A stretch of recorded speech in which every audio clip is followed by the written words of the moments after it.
मोहम्मद हाशिम लांडा साहब माशाअल्लाह इंदे करे मुखे भी पना देना तो मुझो भी नालो में दाखिल थी पई शुरू महबूब दे जमाना सा हर तरफ थी बहारी सुभान अल्लाह महबूब दे जमाना सा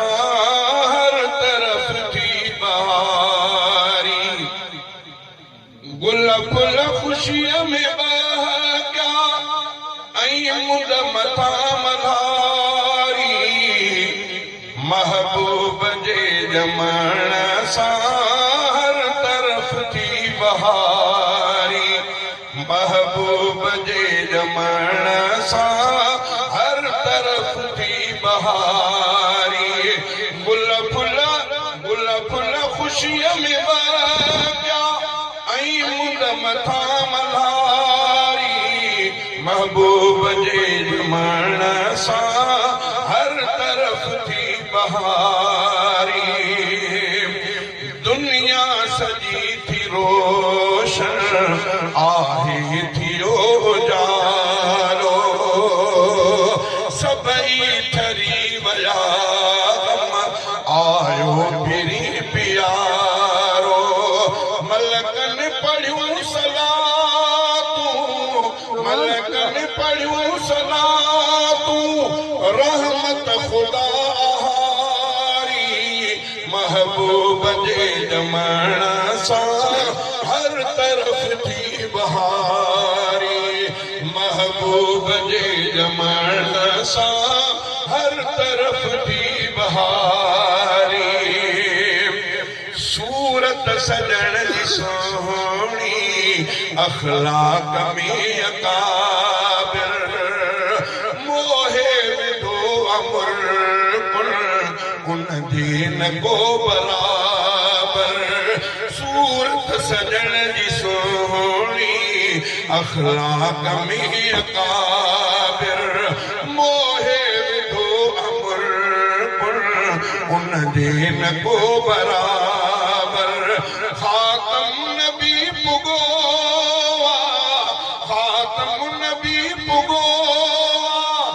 दिल के मिली करारी महबूब जे जमाना सा हर तरफ थी बहारी गुल फुल खुशियां में बहका ऐ मुद मथा मल्हारी महबूब जे जमाना सा हर तरफ थी बहारी आमद हबीब जी हक जी सुञाण थी मुरसल मिठे खाग में अणजान हित सभई आयो इमाम हादी तौहीद बागवारी महबूब जे जमाना सा हर तरफ थी बहारी गुल फुल खुशियां में बहका ऐ मुद मथा मल्हारी महबूब जे जमाना सा हर तरफ थी बहारी अरबी करे मौला आहे त जग बणायो माहौल महकजी वियो हर शइ खे रब सजायो अरबी करे मौला आहे त जग बणायो माहौल महकजी वियो हर शइ खे रब सजायो नूरी थिया नज़ारा चाहत रही चौधारी महबूब जे जमाना सा हर तरफ थी बहारी गुल फुल खुशियां में बहका ऐ मुद मथा मल्हारी महबूब जे जमाना सा हर तरफ थी बहारी हाशिम जवे तुलांड दिलड़ी ठरी पई हाशिम चवे तो लांडर दिलड़ी ठरी पई महबूब जे खातिर किस्मत वरी पई